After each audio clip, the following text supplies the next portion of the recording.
What's going on, everybody? I'm your host, Ben Ballion, back with another episode of the Sports Pod. And today, we're going to get into the Blockbuster trade the Knicks just made, acquiring Karl Anthony Towns from the Timberwolves.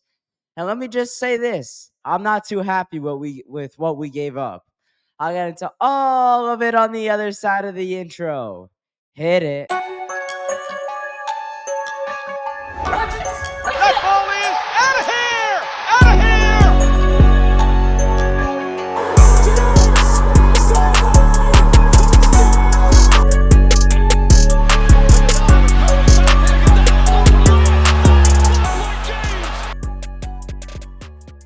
All right, getting into the episode, talking about the Knicks' newest acquisition, Karl Anthony Towns. Ah, first off, thank you, Julius, for everything. This dude, Randall, came to the Knicks when it wasn't cool to be a Knick.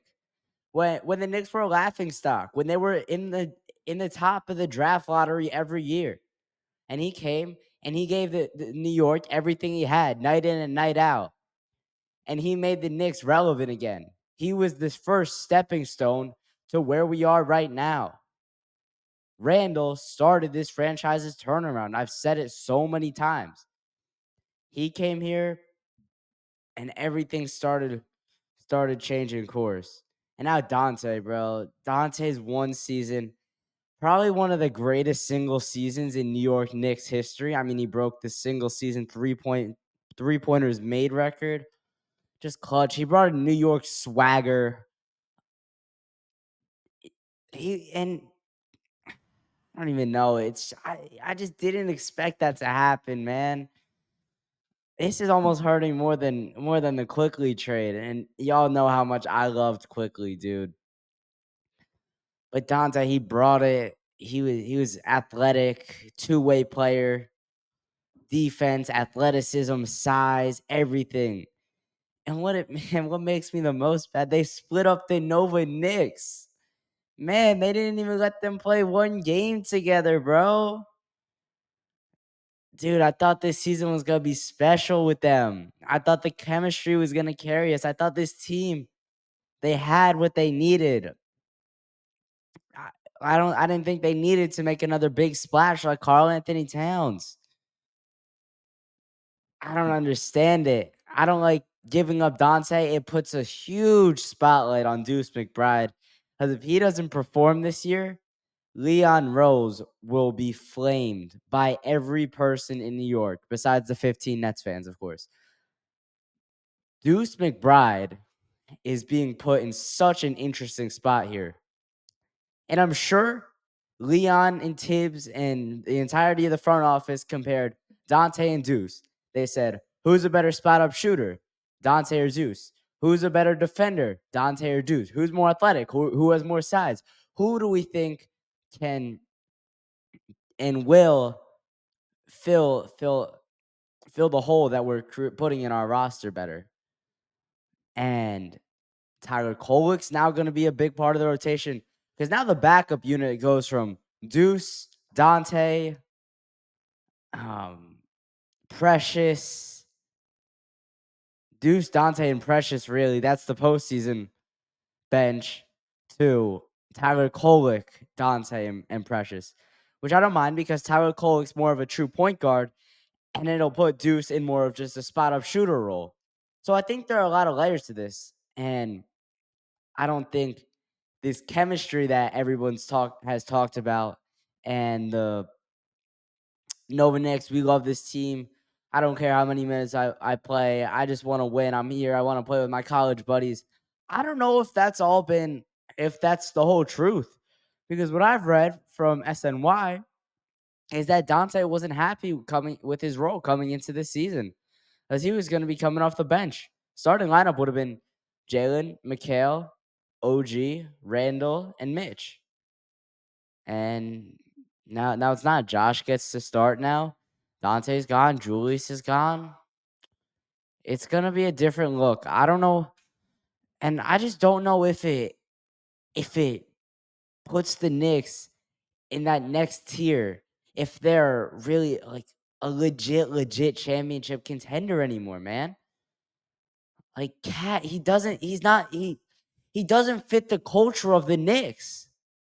He's he spaces the floor, which I don't know. I don't think Tibbs likes to do this, but I guess Tibbs has been talking to Leon, and Tibbs wouldn't allow the trade to go through if he didn't want Cat. But man, I just don't think he's gonna fit well with our roster.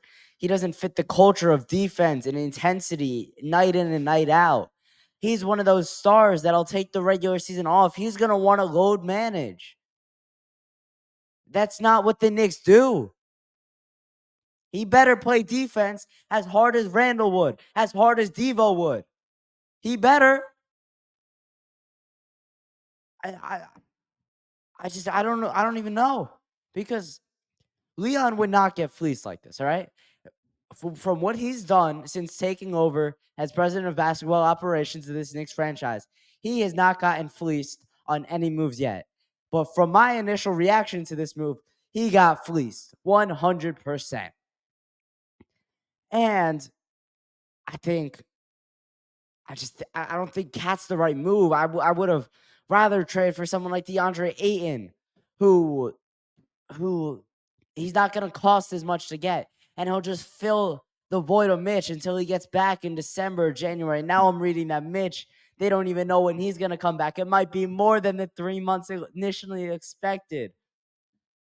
I'm just so worried that Isaiah Hartenstein leaving the New York Knicks is going to change the trajectory that the franchise has been on the last 4 or 5 years, because it's been going up and up, and I'm worried as soon as it was going up with Mikal, and then once Hartenstein leaves, it goes down like this, and then once you lose Randall and Devo, it keeps going down like this, and then you start losing, and then everything goes down. That's the worst possible case scenario. Listen, I know Jalen's gonna give it everything. I know he's gonna be able to perform, and I know Josh and Mikhail and OG and everybody that was on this roster previously. I have full confidence that they're gonna come out every night and give it everything they got, because that's what the Knicks have done the past 2 years. That's what they've done, and that's why they've been so successful. Injuries have changed seasons. That's at the end of the day, that's the reason why Randall's probably gotten. He hasn't been able to perform in the playoffs, and he's gotten injured in April and May. I'm surprised Mitch is still here based on his injury history. But Cat is also had an injury filled career. I mean, he's not someone who stayed healthy and played 82 games for most of his career. And it's just not the move, in my opinion. Like I said, I would have rathered somebody that costs less and would give a similar production to Mitch. Um, The other thing I'm worried about is Tibbs not letting Cat shoot threes, which is arguably his best trait. Because we saw with Hartenstein, and this is on a lesser scale, Hartenstein shot threes with the Clippers, and he was an efficient 3-point shooter. But when he came to New York, that the 3-point shot was eliminated from his game. There was he had nothing. No 3-point shooting at all. So, and like I said, this is why I don't think he's a Tibbs style player, because he needs the threes, and he's gonna take defensive possessions off. And that's just the facts. And I don't know if it's gonna I just don't know how it's all gonna work out. I don't know how the pick and roll game is gonna look. Dude, the memories with Randall, that one shot in Miami is double bang, dunking on Tatum. And it's just hard to lose him, man. I didn't think it was gonna hurt this much because I was never his biggest fan. But when you really take a step back and look at what he did for the Knicks as a franchise, like, oh man, like he did a ton. Like we would not be in the spot we are today.